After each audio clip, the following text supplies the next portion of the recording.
Βρισκόμαστε στο 337 π.Χ.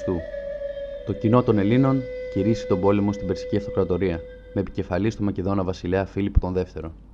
Έναν χρόνο μετά, ο Φίλιππος δολοφονείται και αναλαμβάνει τη βασιλεία και την αρχιστρατηγία της εκστρατείας ο 19χρονος γιος του, ο Αλέξανδρος.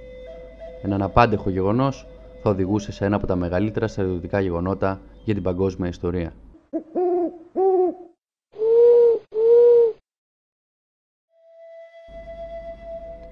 Στο παρόν βίντεο δεν θα ασχοληθούμε με την εκστρατεία του Αλεξάνδρου αυτή καθεαυτήν, αλλά με την ιδεολογία που ο Μακεδόνας βασιλέας δημιούργησε στο πλαίσιο αυτής, αλλά και τους συμβολισμούς της.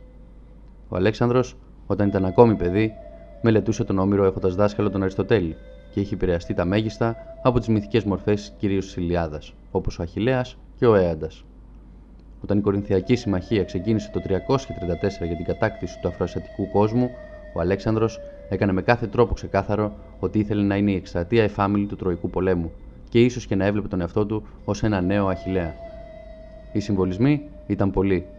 Πρώτα απ' όλα, ο ελληνικός στρατός πέρασε στη Μικρά Ασία από το σημείο που είχε περάσει ο Ξέρξης στην Ευρώπη, δηλαδή από τον Ελλίσποντο, με στόχο να γίνει σαφές ότι η εκστρατεία γινόταν για εκδίκηση.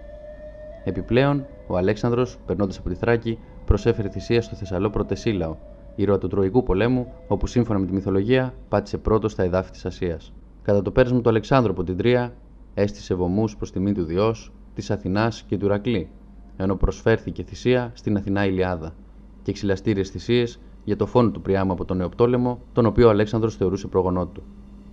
Τέλος, όπως μας ενημερώνει ο Αρεανός, ο Μακεδόνας βασιλέας στεφάνισε τον τάφο του Αχιλλέα και ο Ηφαιστίον εκείνου του Πατρόκλου. Όλοι αυτοί οι συμβολισμοί δεν είναι τυχαίοι. Ο Αλέξανδρος ήθελε να μείνει στην ιστορία, να γίνει το όνομά του μύθος και ο παραλληλισμός της εκστρατείας του με τον πόλεμο κατά των Τρώων ήταν κάτι που επιδίωκε.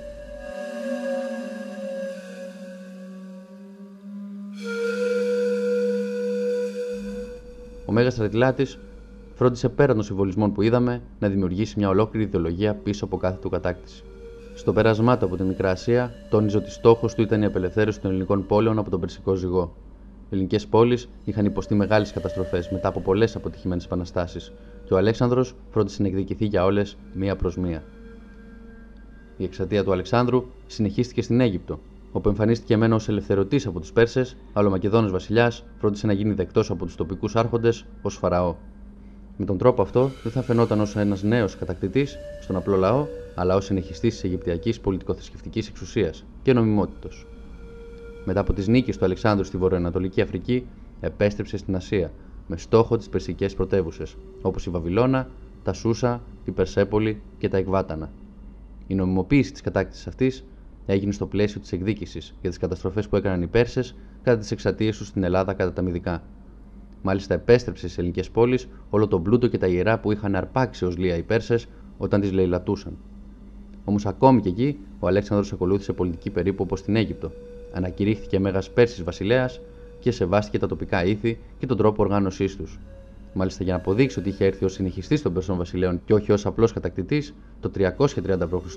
έθαψε με τιμές τον Δαρείο τον Τρίτο στην Περσέπολη και εκδικήθηκε το σατράπη Βίσο που τον είχε δολοφονήσει μετά την ήττα του στα Γαυγάμιλα. Ο Αλέξανδρος, αν και από το 331 π.Χ. είχε δώσει την άδεια στους υπόλοιπους Έλληνες να επιστρέψουν στις πατρίδες τους, συνέχισε με τους Μακεδόνες και άλλους ξένους μισθοφόρους την εκστρατεία τους στις ανατολικές σατραπίες, φτάνοντας μέχρι και τις Ινδίες. Έτσι θα φτάσει στα όρια της οικουμένης, όπου τα επόμενα χρόνια θα γίνουν αλλαγές που θα επηρεάσουν ολόκληρο τον πλανήτη. Ο Αλέξανδρος οραματιζόταν ένα οικουμενικό βασίλειο. Παρά τα όσα έγιναν μετά το θάνατό του, η σφραγίδα του θα αφήσει ανεξίτηλο το σημάδι της σε ολόκληρη την Ασία και θα αλλάξει την πορεία της, εισάγοντάς την στον ανθρωποκεντρικό τρόπο σκέψης, στην νομισματική οικονομία, στην ελληνική τέχνη και το θέατρο.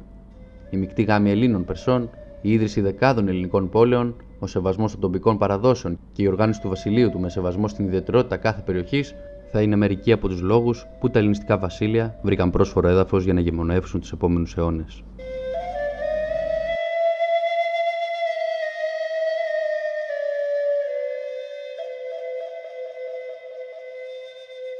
Εάν σας άρεσε το βίντεο, κάντε like και γίνετε συνδρομητές, ενώ για περισσότερη ιστορία μπείτε στο kognoskoteam.gr.